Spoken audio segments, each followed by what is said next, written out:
Okay, this is how a rehearsal looks from band when you are the host of the band.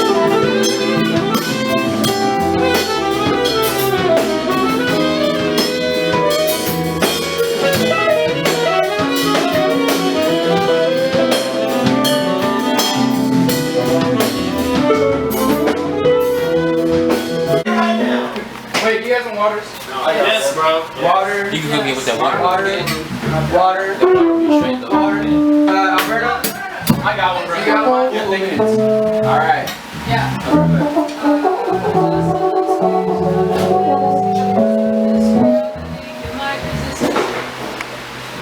Alright, rehearsal is in session. John is being a good host and providing his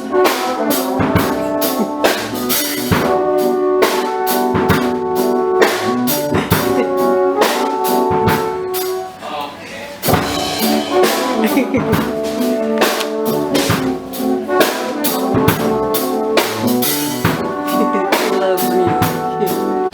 Alright, here we are again at the house, taking John his equipment, and so let me get this pedal board and his guitar. I don't really hear any music coming from in there. I'm not sure why. Because even though he's not doesn't have his equipment, everybody else should be set up by now. Let's see what's going on in here. And again, I don't have my glasses. It might be fuzzy. You. Alright, we got one. Hey there! It is 4:15 and you're still not starting. Oh, actually, hey Tippy. Hey John. Actually, before you start just like assuming things, we're actually going to Bakari's. Yeah, we were waiting on Raleigh. So we're not even gonna set up all the PA asleep. equipment. Yeah, we were waiting on Raleigh, and then Raleigh was asleep. So we were like trying to decide how we're gonna run this rehearsal. So I was like, how about we just not set up drums and PA and stuff and just like run it acoustically at my house. Okay. I do want to tell y'all one more thing, and this might not be in focus, but another thing I need to mention is this. The reason they're going to Bakari's is for keyboard because Raleigh was asleep.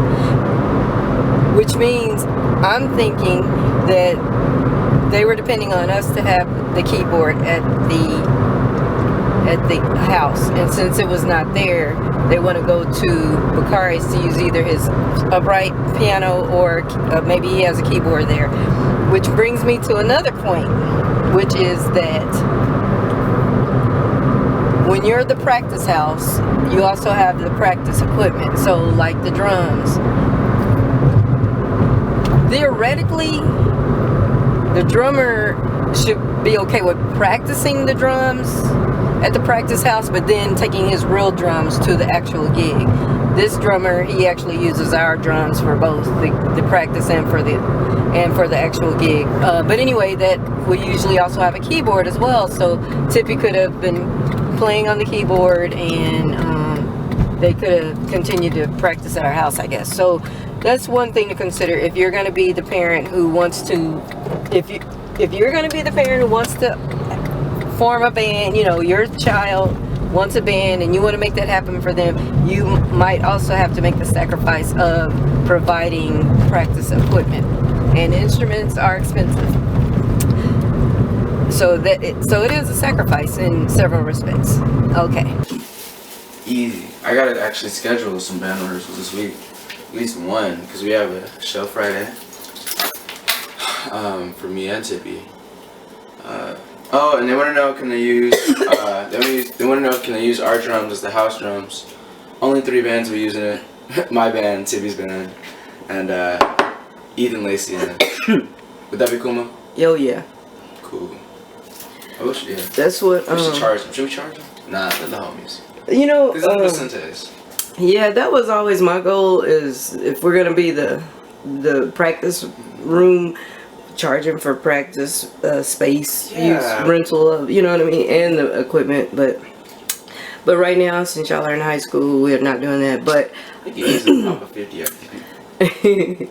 but I think that might be today's lesson is, you know, being the owner of the space to practice in, being the owner of the practice equipment has, I think, made the difference in you being going so far with your band versus others whose parents are like, nah, you can't practice here. No, I'm not giving you a ride. No, I'm not buying you a set of. No, you know what I mean? You've had the privileges of that other aspiring artists might not have had, and I think it's empowered you to go a little bit further in your career already. Yeah. Would you agree with that, or add to that, or? No, yeah, I completely agree. Here, hold this for me. A lot of kids don't So I really can get cut that this up. opportunity to do all that stuff because their parents are like, nah. My parents were like, yes. And it's weird. It's funny. I'll listen back to like my old recordings. And I'll be like, what? Why did y'all like fund this? Like, what is going on? So I just appreciate it, man. Turn it on me. We loved your recordings. Really, they sounded great. Everybody could hear the potential. Even then, I was talking to Aunt Sharice and Uncle Marlon. They were jamming your CD on the way to. They went out of town on a road trip. Shouts out to them. Love them guys. Yeah. All right, everybody is all cleared out. We are getting ready to shut it down.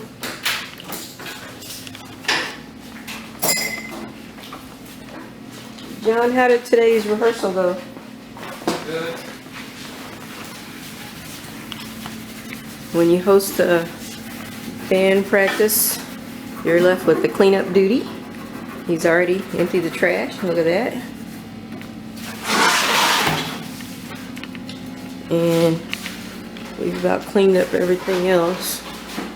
And so, alright, that's it. Another end of another day.